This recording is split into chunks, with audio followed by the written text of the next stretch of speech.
Hello, welcome to Monday's TNT. Thanks also to those people that dropped in on Saturday morning for our live program. I think we got quite a few things to discuss then, didn't we?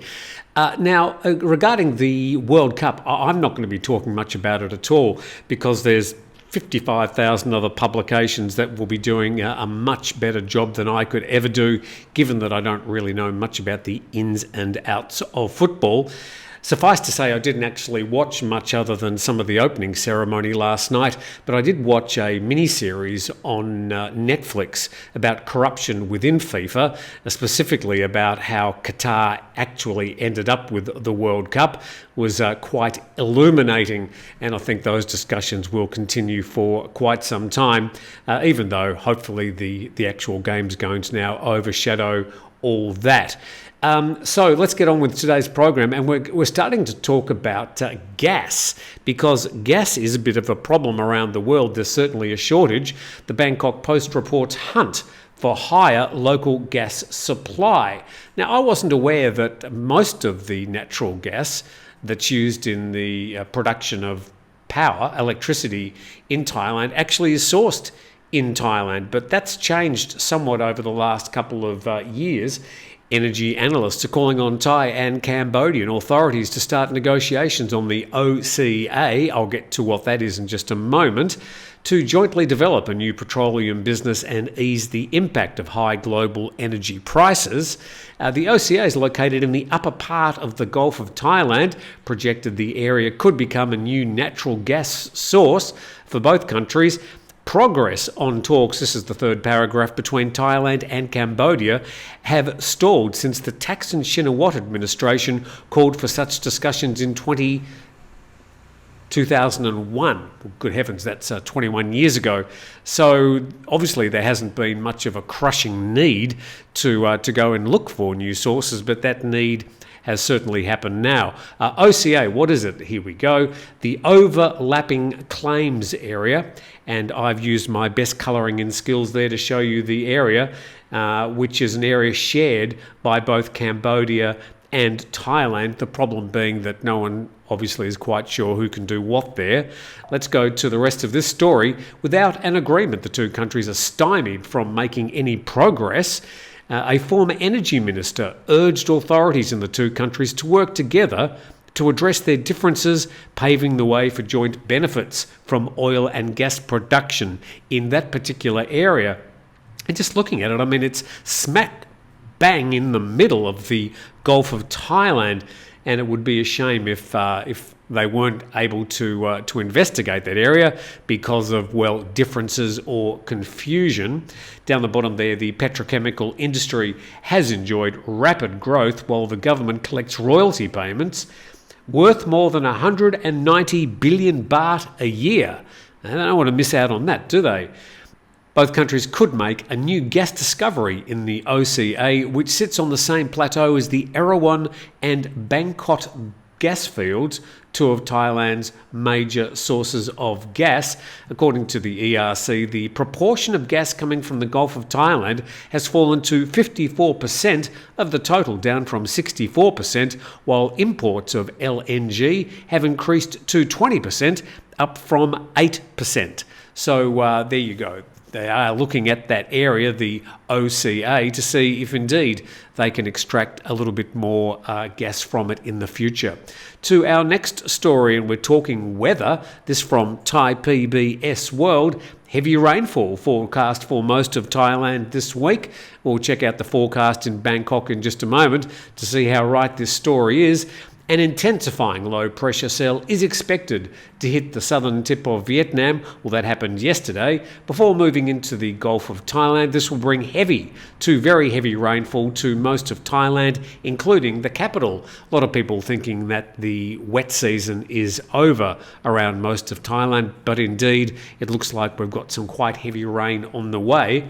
So there's a list in the third and fourth paragraphs, which really cover most of central Thailand, some of southern Thailand and northeast Thailand as well.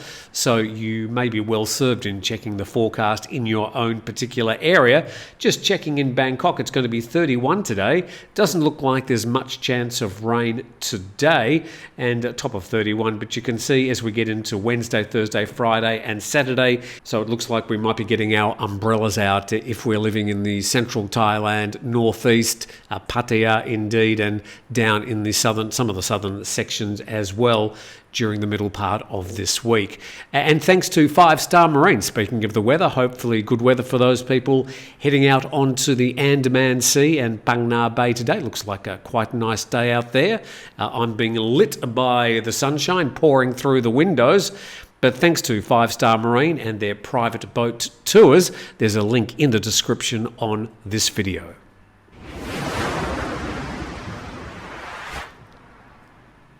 It's the Monday version of TNT. Thanks for dropping in, and if you get a moment, appreciate it if you could subscribe to the channel.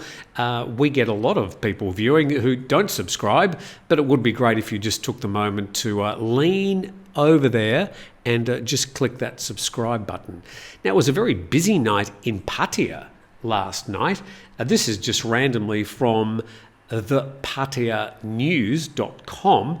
A young Russian man jumps to his death at Pattaya Hotel in front of shocked tourists following an argument with his girlfriend. An intoxicated man attacked after catcalling another man's girlfriend in Pattaya, and drunk Burmese man stabs his Thai friend to death in Pattaya. A very busy night indeed. But this particular, well, there's a couple of stories that grabbed my attention. This one, Pattaya police on Sunday raided 2 nightclubs, noting that at least one had a license discrepancy. This is part of a daily campaign cracking down on nightlife for what police are saying are security and safety reasons. The officers asked the venue operators to search for drugs and weapons. So the police got the venue operators to do the checking. Oh, excuse me, do you have any drugs or weapons on you? No, I don't. What else are they going to say? Strange situation. And also, Chonburi police inspect a new nightlife venue recently opened on Mountain Bee's ground, where dozens died in a fire. Mountain Bee is where they had that big, horrible, horrific fire back on, I think it was August the 5th. We'll check those details in a moment. But it looks like another venue has opened there and is operating. Too soon? Sattahip police inspected a new open-air nightclub venue that's recently opened on the Mountain Bee nightclub's grounds where dozens of pubgoers were killed. It's called Neverland, and down the bottom there, Mountain Bar and Bistro was located near the Mountain Bee nightclub where 13 pubgoers were killed on the night and then another 13 in hospital in the months after, and that was on August the 5th. A horrific incident and one of the worst we've ever had at a nightlife venue in Thailand. So the police are asking Neverland's operators to produce a title deed to see if the venue was really on the same grounds. Well, interesting to see how that unfolds, to see how the police treat the legalities of another nightlife venue opening on the same location. And you see quite clearly there that it is an open-air venue, which is obviously highly preferable to the situation where they had one emergency exit, which had boxes piled up in front of it. To our next story, and well, this is really the only thing I'm going to talk about in regards to APEC, a selfie there taken by the Prime Minister of Singapore. So the Prime Minister there, a popular and prolific vlogger and blogger during the APEC conference. And, well, I suppose the conference wrapped up. There wasn't really any controversy. The right people were shaking hands with the right people, and the photos showed everybody smiling. and the conversations and meetings behind the scenes all seemed to happen.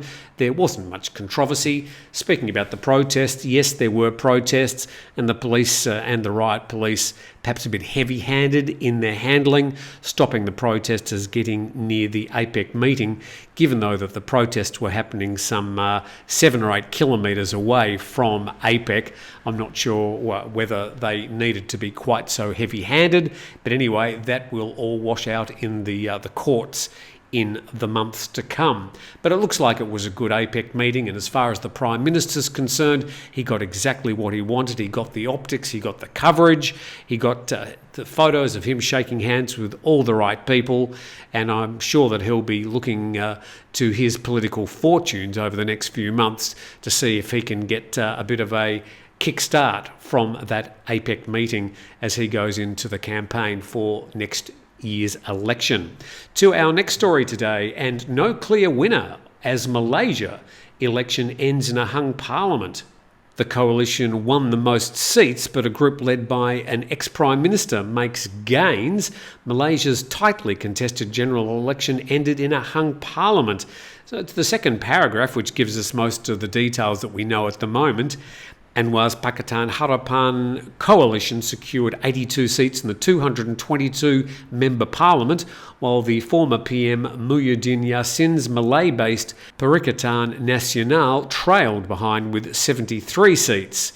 And voting was suspended in one seat in the Borneo state of Sarawak after flooding made it impossible for election workers, noting that it's the high part of the monsoon in Malaysia, and a lot of people questioning whether it was a suitable time to be holding an election. It looks like at least in one seat it caused some problems. So we don't really know the outcome of the election from Malaysia, noting there in the second paragraph that Anwar and Muhyiddin each claimed their coalition had enough support to form a government, although they didn't reveal which parties they had allied with.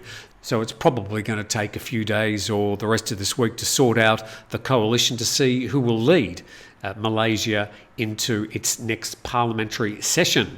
From Hull Live, which is an English publication, Hull dad stuck in Thailand with flesh-eating disease after scorpion bites legs, and the family facing an £18,000 bill to get the man back home. Now, details are, as we say, sketchy in the article, but let's have a look. This is the gentleman. His name's Alan Stevenson, 73, and let's just say off the bat that he's a very healthy-looking 73-year-old. Alan Stevenson was injured while on holiday in Southeast Asia, since developed a flesh-eating disease that stripped the skin and flesh from his leg between his foot and his knee. I'm not going to show the photo. There is a photo on this particular website, but I'm not going to be showing it. Now his family are desperate to bring him home. Now, we don't actually know where this has happened in Thailand, but it obviously wasn't a big town. His 44-year-old son has rushed to help his father, and he's posted some photos, and I think we know where this is going. He said he saw cockroaches on the hospital ceiling and stray cats eating food meant for patients. His father was in absolute agony and a state of confusion, unable to recall where his visa documents were. It was like something from Banged Up Abroad. There's one of the photos that he posted of a cat obviously enjoying some of the leftovers from the hospital meals. And the second paragraph there, the British Embassy show no interest in the case, and we're often waiting on responses due to the time difference. We've been told that the government would not contribute to any costs towards flying my dad home to be saved. That referring to the British government. I'm pretty sure that if they were able to get him to one of the major centres and into one of the bigger hospitals, he'd be able to get some very good attention rather than putting him through the trauma of a flight back home, although I can understand his family would be keen to get him home. But it made me think, my knowledge of scorpions in Thailand, I've only seen 2 or 3, was that they weren't fatal. I mean, they're pretty nasty looking creatures, but they're not particularly big, the Thai scorpion. So I went to Siam Info, venomous scorpions of Thailand, and you can see they sort of do look fairly scary. And it says here, the scorpions in Thailand do have venomous. So obviously a translation that didn't turn out terribly well. However, it's so mild that it's comparable to the sting of a bee or a wasp. They can be pretty nasty. Let's see if we can find out some more. Black scorpions, the most common variety in Thailand, very rarely deliver a fatal sting and aren't thought of as a serious health risk. In fact, compared to the lethal cousins in Mexico and the Middle East, the sting is said to be mild. Well, that from the buriramtimes.com.